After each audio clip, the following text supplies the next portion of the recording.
Eu sou Paulo Rebelo, médico do trabalho, membro da diretoria da Associação Brasileira de Medicina do Trabalho, e vamos falar um pouco sobre o retorno das pessoas com deficiência aos ambientes de trabalho. Inicialmente, quero pedir desculpa por não estarmos usando recursos de acessibilidade com audiodescrição e a janela de Libras, mas estamos nos empenhando para que isso possa ser feito no futuro próximo.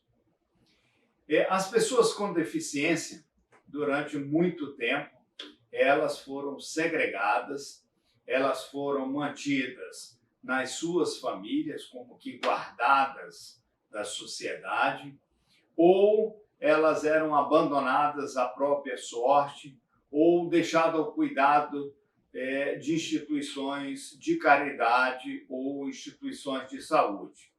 E apenas mais recentemente que foi reconhecido nas pessoas com deficiência competências e direitos à participação social.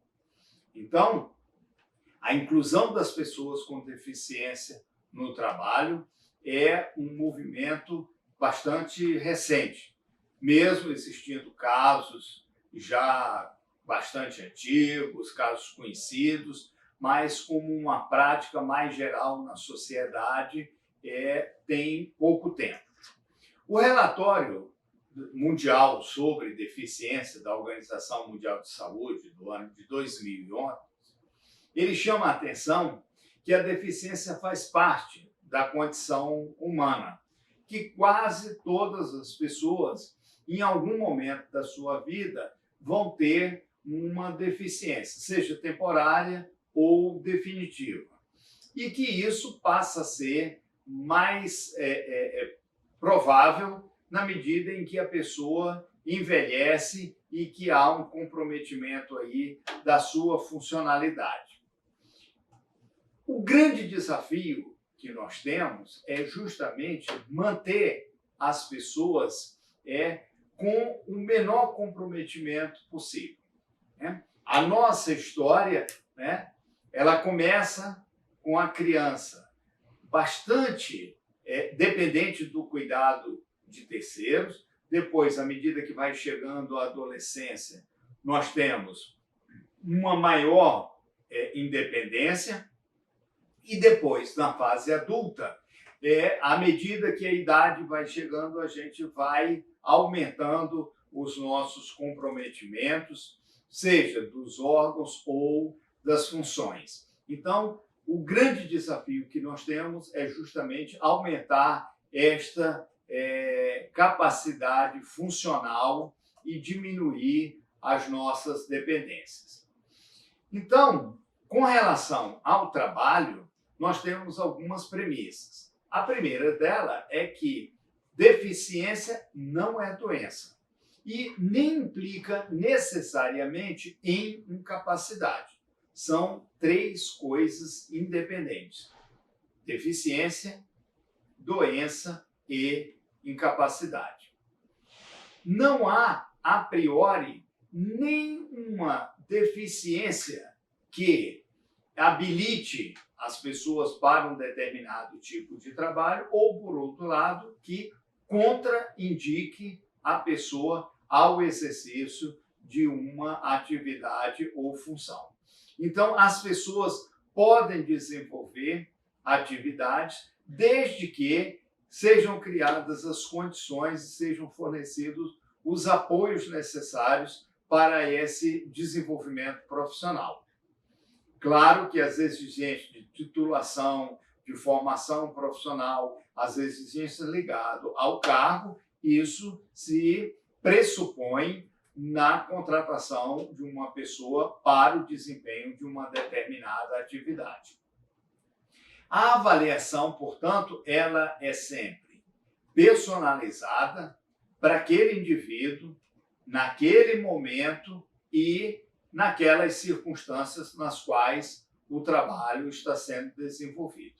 Então, nós podemos ter o mesmo indivíduo que, com condições de trabalho diferenciadas ou com acesso a determinadas tecnologias, a capacitação, ele tenha uma habilidade mais desenvolvida, ou ele tem uma capacidade maior para o desempenho da função.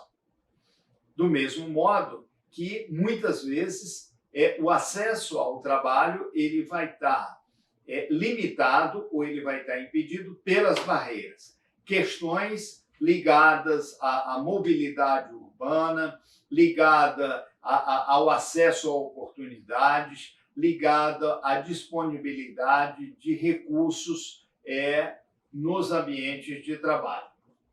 Então, é importante que a pessoa com deficiência tenha esse apoio, tenha essa abordagem diferenciada.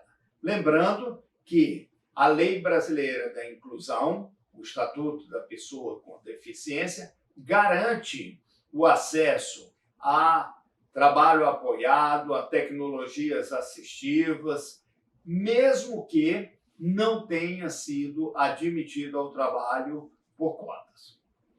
Agora, falando especificamente aí com relação às pessoas com deficiência e o seu retorno ao trabalho, inicialmente dizer que pela pessoa ser classificada como uma pessoa com deficiência, ele não está incluído em grupo de risco ou está incluído em qualquer grupo especial com relação a risco para coronavírus, pela condição de ser uma pessoa com deficiência.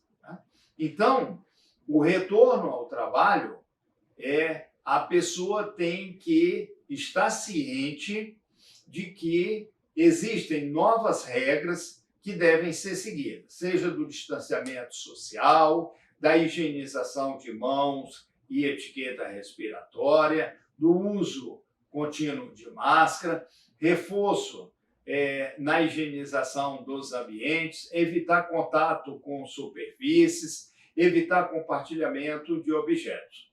Então, aquelas pessoas que têm comprometimento cognitivo, essas pessoas vão ter dificuldade de assimilar essas novas regras e que, portanto, elas devem ter um tratamento, uma abordagem diferenciada no seu retorno. Também pessoas, por exemplo, com deficiência visual, que vão ter dificuldade na identificação de sinalizações, de novas orientações e, pela sua condição, muitas vezes eles utilizam o tato, então essa questão do contato com superfícies, com o ambiente, ela é maior. Então, esses detalhes têm que ser observados no momento em que se está planejando o retorno das pessoas com deficiência ao ambiente de trabalho. Então, as barreiras, como nós já falamos, podem ser definidoras. Nós temos um problema sério nos transportes urbanos. Então, muitas pessoas com deficiência têm dificuldade de utilizar transportes públicos para chegarem aos seus locais de trabalho, em especial nesse momento em que se deve garantir o distanciamento social.